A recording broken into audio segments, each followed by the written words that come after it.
Salut les amis et bienvenue dans votre rendez-vous foot hebdo sur tendanceouest.com et toutes les applis Tendance. On est parti pour une vingtaine de minutes. On va le faire très ramasser aujourd'hui. Pourquoi ? Parce qu'il n'y avait pas de championnat la semaine dernière en Ligue 2 et on va s'intéresser de près à la manière de combler cette trêve internationale et sur le prochain rendez-vous de nos deux clubs phares de Normandie, le HAC et le Stade Malherbe-Caen.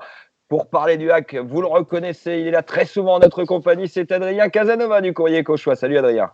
Salut Sylvain, bonjour Max. Salut à toi Max, du côté de Malherbe Inside, Maxime Lenormand, bienvenue. Évidemment, comme son nom l'indique, il est là pour nous parler de Malherbe. Salut Max. Salut Sylvain, salut Adrien, salut à tous.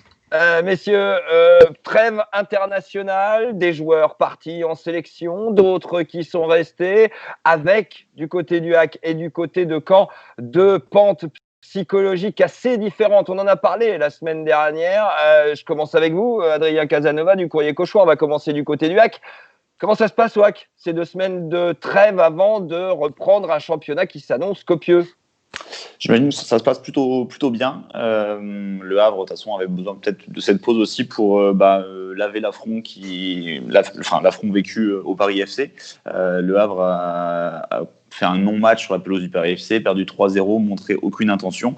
Donc ça a pu faire du bien forcément cette petite pause, cette petite trêve internationale pour recharger les batteries psychologiquement et puis physiquement.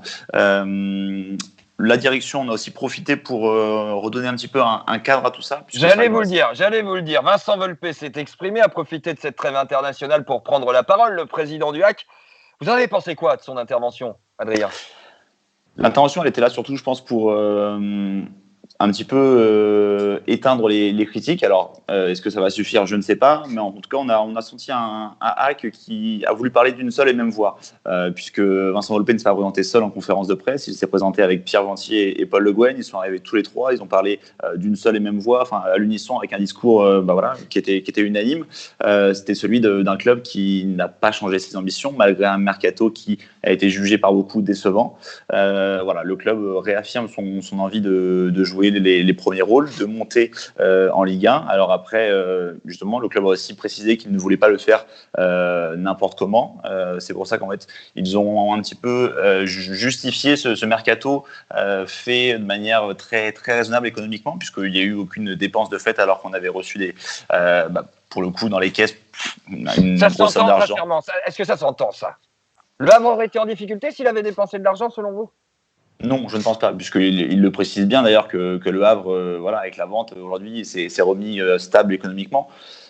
Après, en fait, tout va dépendre des prochains résultats, et c'est là que ça va être très important, puisque en fait, si les prochains résultats laissent entrevoir un HAC qui retrouve le Havre qu'on a connu face à Guingamp, face à Nancy, à Guingamp, voilà, sûr. Exactement. Là, en soi, ils auront eu raison sur tous les points, puisqu'ils n'auront dépensé aucun centime. Ils auront une équipe qui est efficace sportivement, pertinente sportivement.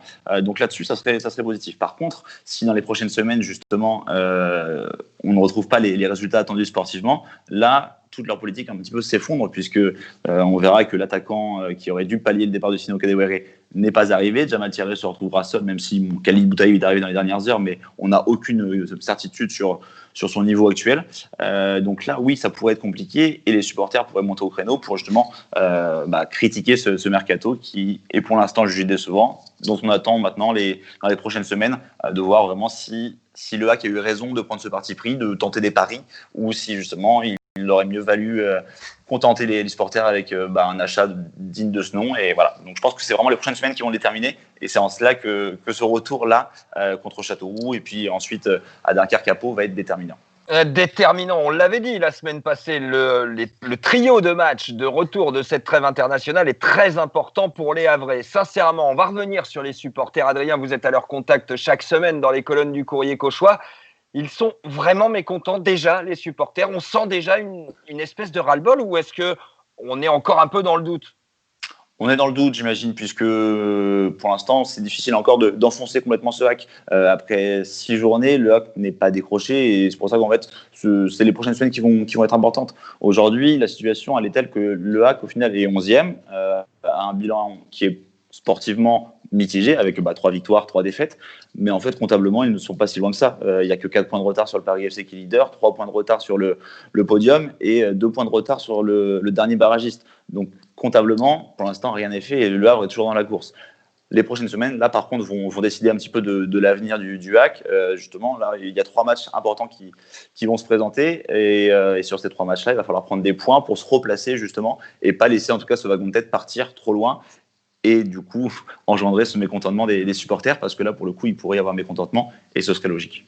Et ce serait logique. Les 3 matchs, on s'y intéresse parce qu'on peut presque pas les dissocier les uns des autres finalement. Ce sont 3 matchs contre 3 adversaires dont on ne préjuge pas des qualités, mais en tout cas, ce ne sont pas des adversaires destinés à jouer le haut de tableau de Ligue 2. Pau est promu, Dunkerque est promu, Châteauroux est une équipe qui se bat chaque année ou presque pour son maintien. Sincèrement, c'est quoi l'objectif du HAC et de Paul Le Guen sur ces 3 matchs-là? On a presque envie de dire 9 points, Adrien. Oui, presque envie de dire 9 points, c'est vrai. Alors, souvent, on a tendance à dire sur 3 matchs comme ça, avec un à l'extérieur, on va dire 7 points. 7 points, ce serait très bien. 9, ce serait encore mieux, forcément. Mais oui, c'est vrai que si le Havre veut avoir ses prétentions, en tout cas d'ambition de monter en Ligue 1, il doit confirmer sur ces matchs-là. On est face à 3 candidats qui sont, sur le papier, en tout cas, inférieurs au Havre. Donc oui, il y a des points à prendre sur ces matchs-là. Il faut tout de suite se replacer. Châteauroux, mais ce sera dur parce que ces 3 équipes, pardonnez-moi de vous couper, sont des équipes qui vont jouer le Havre comme on joue une équipe favorite, en défendant, exactement, en laissant la possession au Havre. Il va falloir trouver des solutions. C'est tout ce que le HAC ne parvient pas à faire, justement. C'est tout ce que le HAC n'est pas parvenu à faire, et j'espère que justement c'est tout ce que le HAC a travaillé pendant cette trêve.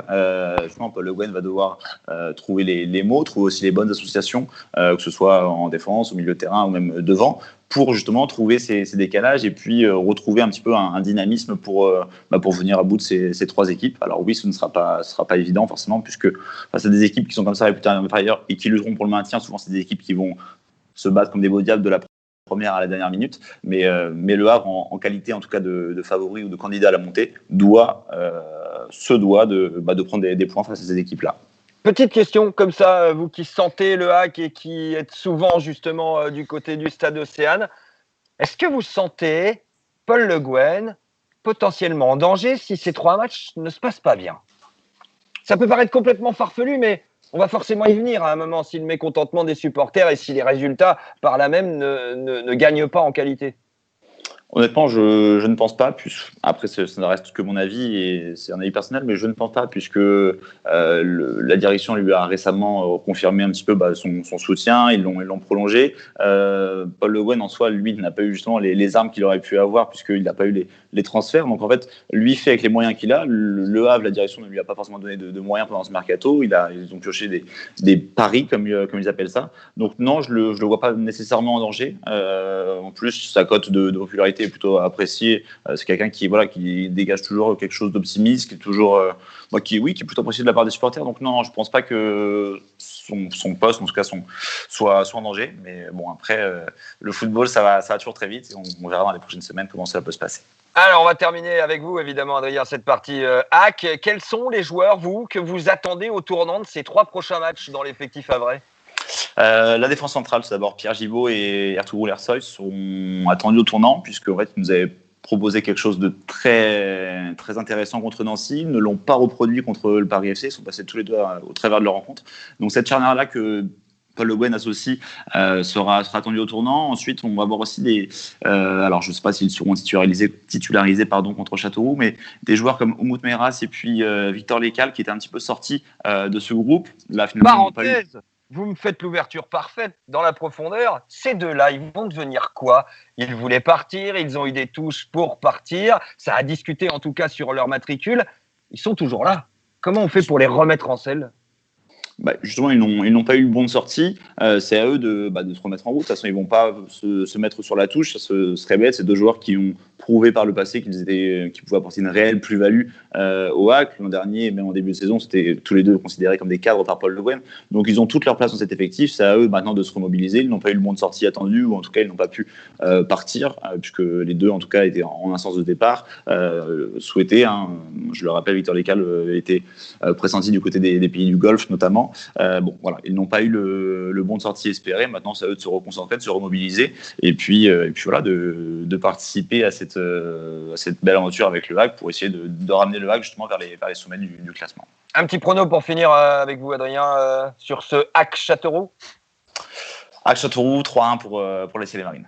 Allez, 3-1 pour les Ciels et Marines. On vous retrouve dans quelques minutes, Adrien, pour parler Coupe de France notamment. Ce sera ce week-end le 5e tour partout en Normandie.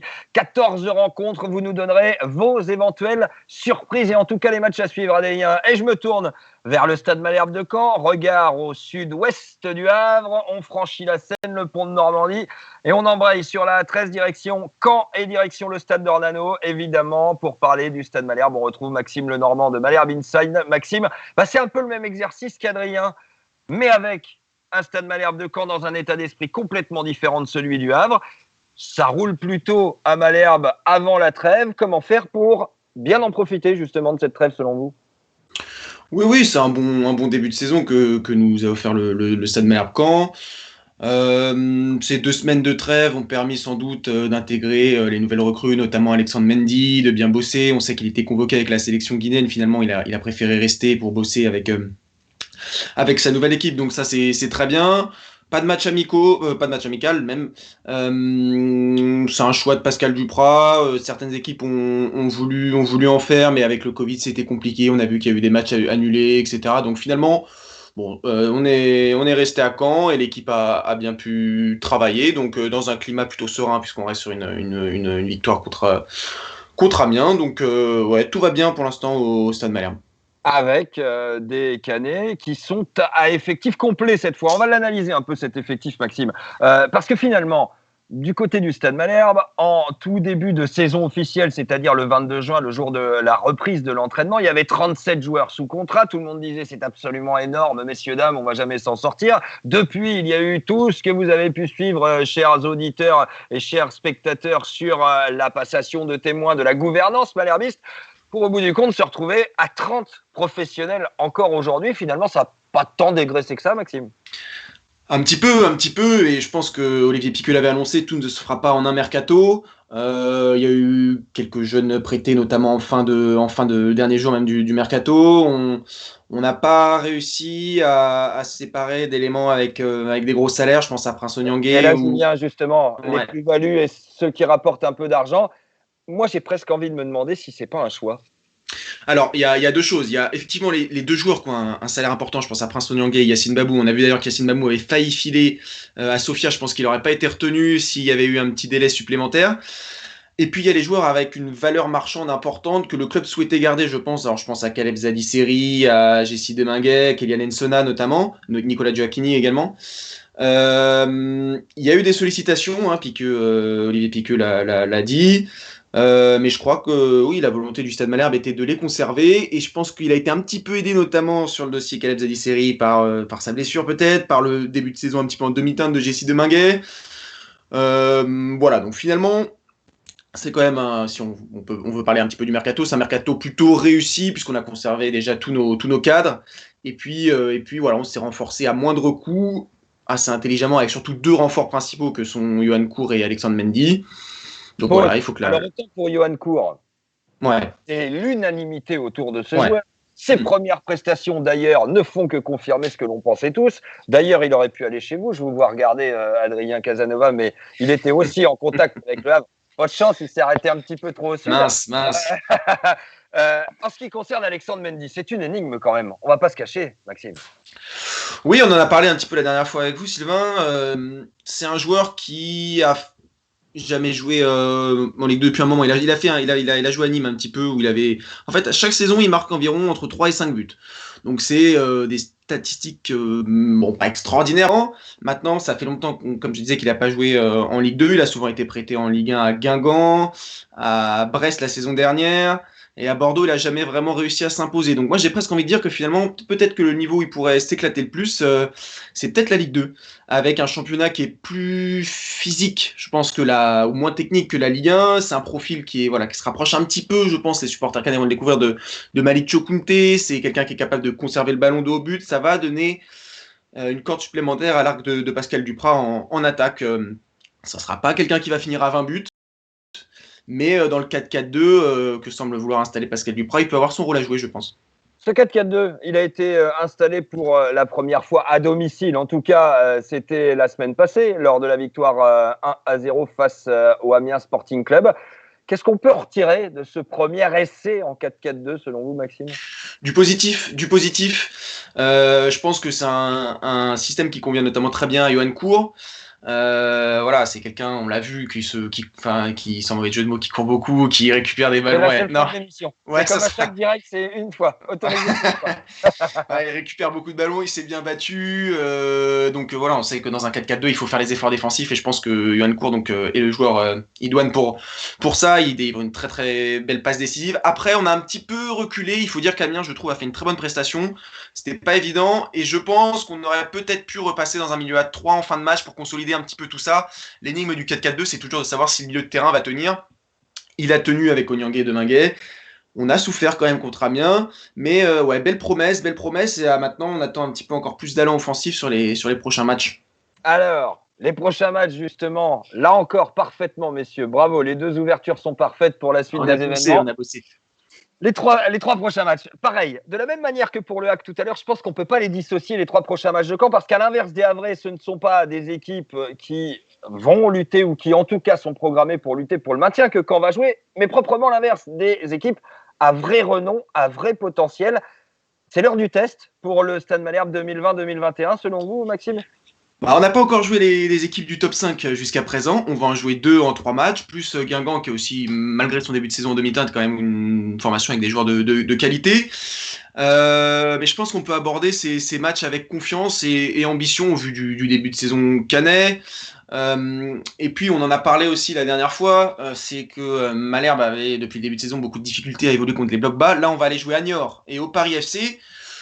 2 fois à l'extérieur contre 2 équipes du haut de tableau. Je pense que peut-être ce sont 2 équipes qui vont un petit peu ouvrir le jeu et on va pouvoir en profiter avec les vitesses de Kélian Nsona, de Khaled Zadisseri qui va revenir aussi sur les côtés. C'est un paramètre important. Je pense qu'on peut l'aborder aussi avec confiance ces matchs parce qu'on va retrouver justement un effectif complet pour la première fois avec à la fois tous les joueurs qui étaient blessés qui sont de retour, enfin notamment Khaled Zadisseri à l'exception de Steve Chamal qui reviendra qu'en janvier, et puis toutes les recrues qui ont eu le temps de bosser, de bien s'intégrer, etc. Donc c'est assez excitant là, les matchs qui arrivent. Je pense qu'on a un petit peu tous hâte de voir ce que ça va donner contre 2 belles équipes qui vont, je pense, ouvrir le jeu et ça peut peut-être réussir au Stade Malherbe justement.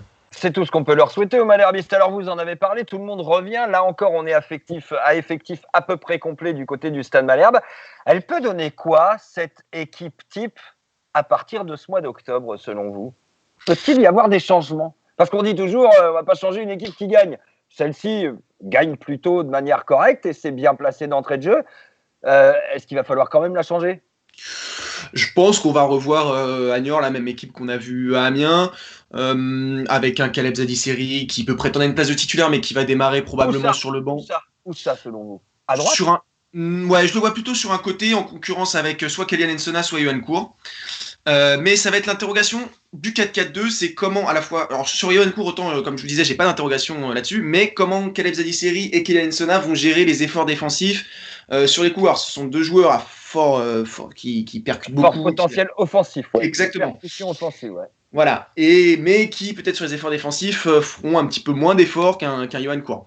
Donc du coup, voilà, ça va être une des interrogations, mais je pense, moi je les vois en tout cas sur les côtés. Je pense que Zadisseri peut aussi évoluer devant, mais devant on a Bamou, on a Joaquini, on a surtout Mendy qui arrive également. Donc je pense que ces 2 postes devant sont réservés à ces 3 joueurs plus Jeannot si son talon d'Achille le laisse enfin tranquille. Alors par contre, petite parenthèse, sur les 4 que vous venez de citer pour les attaquants de pure qualité, est-ce que l'on peut considérer que Mendy et Bamou joueront très peu souvent en même temps ?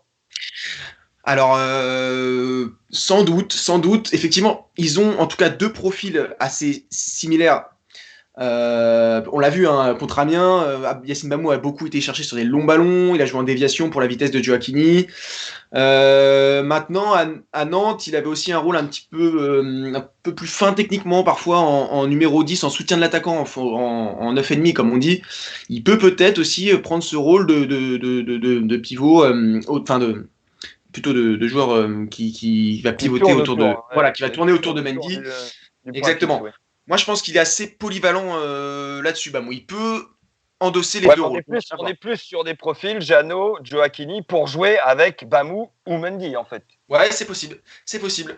Après, ça va aussi dépendre des états de forme de chacun. Gioacchini revient bien dans l'axe. Non, mais là, on est dans une espèce d'idéal où les 4 sont au top de leur forme et choisir. Voilà. Ouais, bien sûr. On est dans cette non, bien sûr. Après, moi, je pense quand même, Sylvain, que Mendy Bamou, c'est pas incompatible, peut-être contre, notamment en fin de match, quand il faut envoyer des longs ballons pour aller. Non, mais c'était ça mon idée en fait. Ils joueront très peu souvent titulaires ensemble.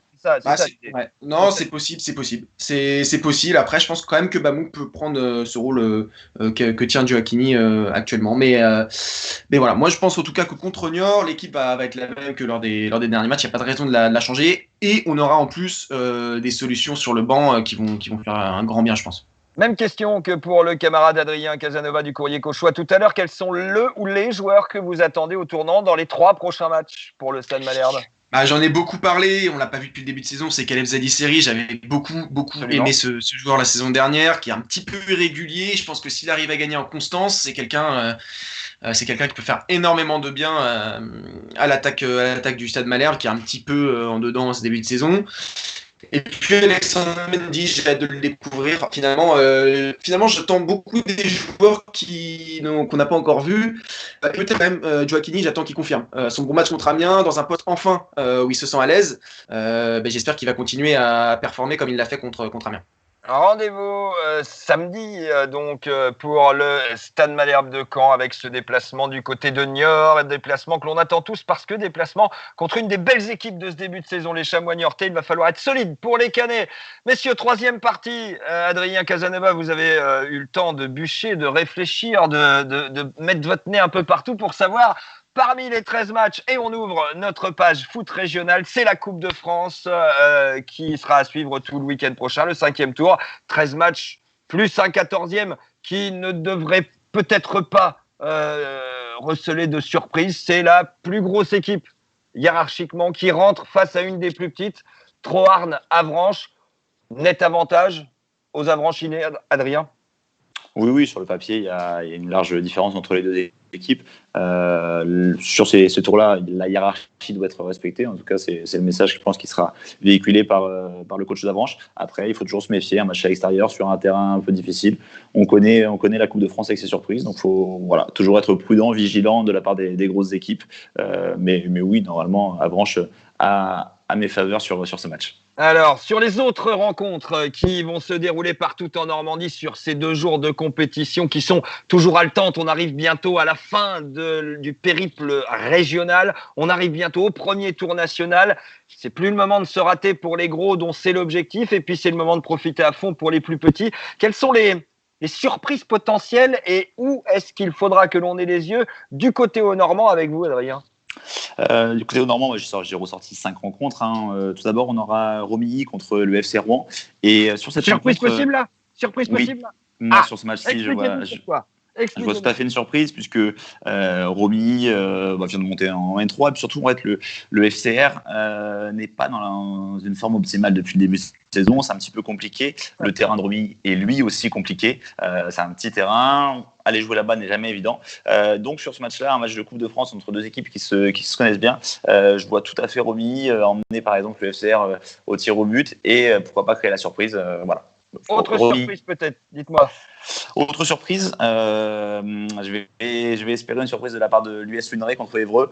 Donc là, on a aussi un beau duel entre une R2 et puis N3. Luneray devant son public à domicile avec notamment, c'est une équipe qui a bien recruté cet été, peut créer la surprise. C'est une équipe qui a été habituée par le passé à franchir des tours en Coupe de France. Ils ont été 2 années notamment au 7e tour. Donc j'ai envie de croire en l'exploit de Luneray contre Évreux. Et puis allez, un dernier. Allez, la pièce en l'air, on y va. Allez, on se mouille. Allez, un dernier. Je vais en tout cas demander aux Pavillers d'être méfiants puisqu'ils iront à Pont-de-Mer, club de R3, mais Pont-de-Mer a aussi bien recruté pendant l'été, a notamment sorti Yvetot, un autre candidat cauchois au tour précédent. Ils ont poussé Yvetot jusqu'en prolongation et puis au tir au but, et puis au tir au but ils ont battu Yvetot. Donc il faudra se méfier aussi de Pont-de-Mer, notre Pont-de-Mer qui est d'ailleurs sur un excellent début de saison en R3, donc voilà, méfiance pour les Pavillers. Et donc, comme c'est un podcast, on pourra évidemment vérifier vos pronostics et évidemment vous donner les solutions la semaine prochaine. Maxime, vous allez faire cet exercice-là aussi avec les clubs de Basse-Normandie. Est-ce que vous avez identifié de potentielles surprises? Allez, moi j'en ai une pour vous, Sylvain. Ça va être Villers-Houlguette qui va aller battre Gonfreville. Est-ce qu'on peut dire que c'est une surprise? Oui, c'est une petite surprise. Il y a une seule division d'écart. C'est à l'extérieur en plus pour Villers. Donc c'est le nouveau club d'Ismaïla Ndiaye, l'ancien milieu de terrain canet. Donc voilà, c'était pour le petit clin d'œil. Voilà, j'espère qu'ils vont aller battre nos amis de Gonfreville. Voilà, ça sera mon petit prono. Allez, le petit prono, il y en aura un autre de match à suivre très important aussi entre Tour-la-Ville Régional 1 et Saint-Lô National 3, une seule division d'écart. Et on sait que Tour-la-Ville, en plus, est déjà venu à bout de Bayeux et de Cherbourg dans son parcours, deux autres équipes de National 3. Match très sympa à suivre. Vous pouvez retrouver évidemment tout le menu de ce 5e tour. Et voyez, on parle de Coupe de France, tout le monde est Maxime. Et on l'a évidemment ce menu sur tendanceouest.com, sur le site officiel aussi du Courrier Cauchois. Je pense que vous allez en faire un petit mot. Mon petit doigt me dit ça, Maxime, sur votre site Malherbe Inside de ce 5e tour de la Coupe de France. Merci à vous deux d'avoir été en notre compagnie pour débriefer l'actu du HAC, du Stade Malherbe et évidemment du foot dans la région. On se dit très bonne semaine, bon match au pluriel tout ce week-end et on se dit à mardi prochain. Salut. Salut Adrien, salut Sylvain. Salut Sylvain, salut Max.